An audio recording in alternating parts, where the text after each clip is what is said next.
by the FBI to take part in the agency's most controversial tactics. He was a confidential informant sent to infiltrate Californian mosques to root out radicals and to investigate the Muslim community from within. Now, 6 years later, he is with civil liberties groups to campaign for their rights. Thank you for having me. Back in 2006, you became Farouk Al-Aziz, a French Syrian in search of his Islamic roots. Tell me, how did that happen? Well, I was successful as an informant from 2003 to early 2006, working on murder for hire operations, bank robberies, infiltrating white supremacist groups.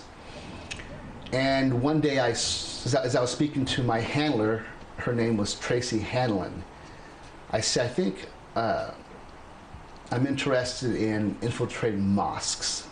And she said, oh my gosh, that would be amazing. You would be gold.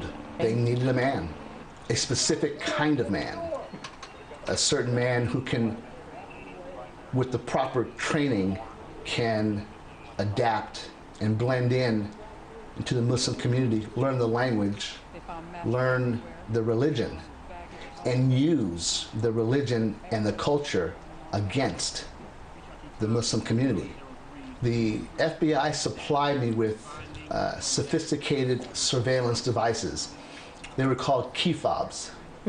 It's like a car remote control. I had maybe between 5 and 6 of them. They're always charged, and I left them around the mosques where I would frequently pray. I had one in my pocket the entire time, always on. And I had the other key fobs just laying around in certain places where they wanted me to target, like the imam's offices, certain board members' offices, certain worshippers' cars, in their homes. So those devices were pretty much used on a daily basis. Did you use any information that you acquired to create other informants? Yes, that was part of my role on Operation Flex. For example, in my conversations or in their private conversations, let's say certain things would come up, like if a Muslim man was married and he had a girlfriend, a mistress, the FBI would use that information to blackmail that individual to become an informant. Or if someone perhaps had a different sexual orientation, the FBI would use that information to blackmail them to become an informant. Or a certain youth, if they had recreational drug use or desire to use certain narcotics on a misdemeanor level, the FBI would use that to blackmail them to become an informant. You've said earlier in one of your interviews that at that time you felt you were untouchable. Because I was protected by the FBI under the bracket of national security. So that is the most untouchable that individual can be, where the local police or even federal officials cannot arrest them because of transactional immunity. At that time, did you have any concerns about what you were doing was wrong? Yes, I did, but I was being paid a lot of money at the time, and I was assured by my handlers that the information that I was gathering and the method that I was using to gather it was far more important than the violation of anyone's rights. So I continued. My handler, Kevin Armstrong, had serious concerns about the method in which I was tasked to use to gather information, but he was overruled by the operational leader, Paul Allen, to keep me using entrapment types of methods to gather information. Some believe that entrapment is a necessary evil. It is a part of a price to be paid for national security. Do you agree with that? No, I don't agree. In retrospect, especially because, again, I use those tactics on a daily basis for over a year. But I disagree. And the reason why I disagree is because entrapment methods never stop. It always grows. There's no boundaries for it. If I can seek out an individual and get them, coerce them in some way to do something they normally wouldn't do, that behavior from the informant only grows into more of a violation, more severe violations of the civil rights of Americans. So I think entrapment alone must be stopped. How widespread is entrapment among law enforcement agencies in the U.S.? In my experience, and I've worked with several federal agencies and several local police departments as an informant. And I'll tell you this, on each and every operation and case I worked on, a large degree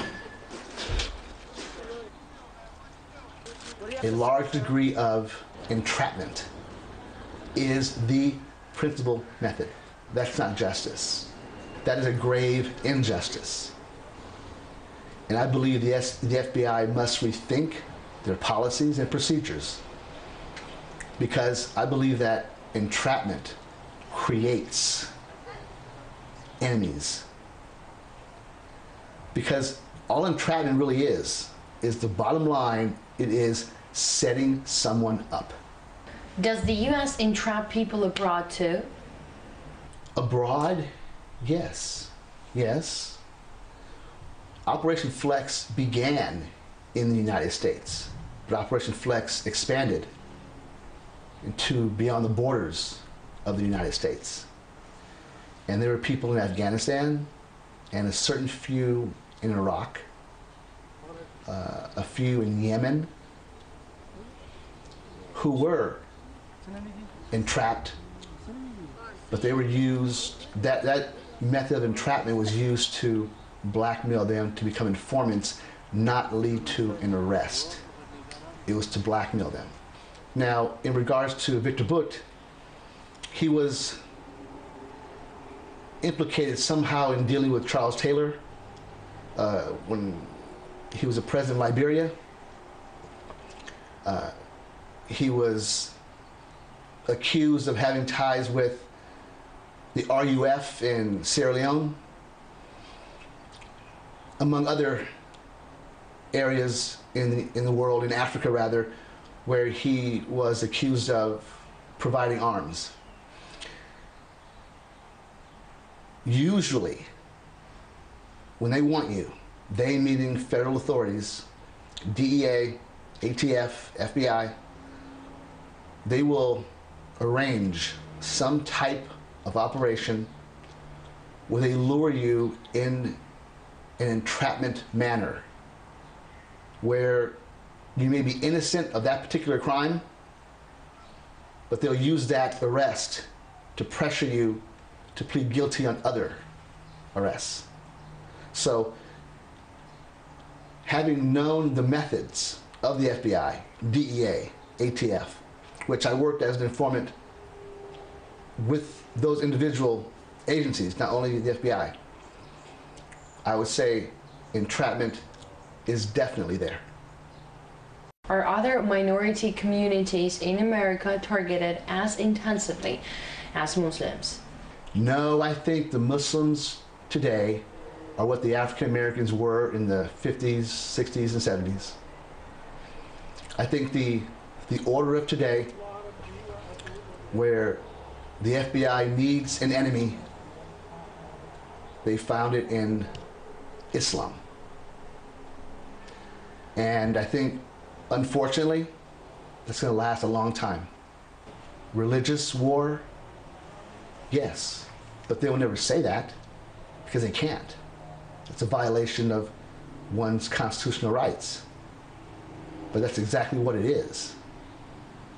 The war on terror is a war on Islam. Thank you. You're welcome.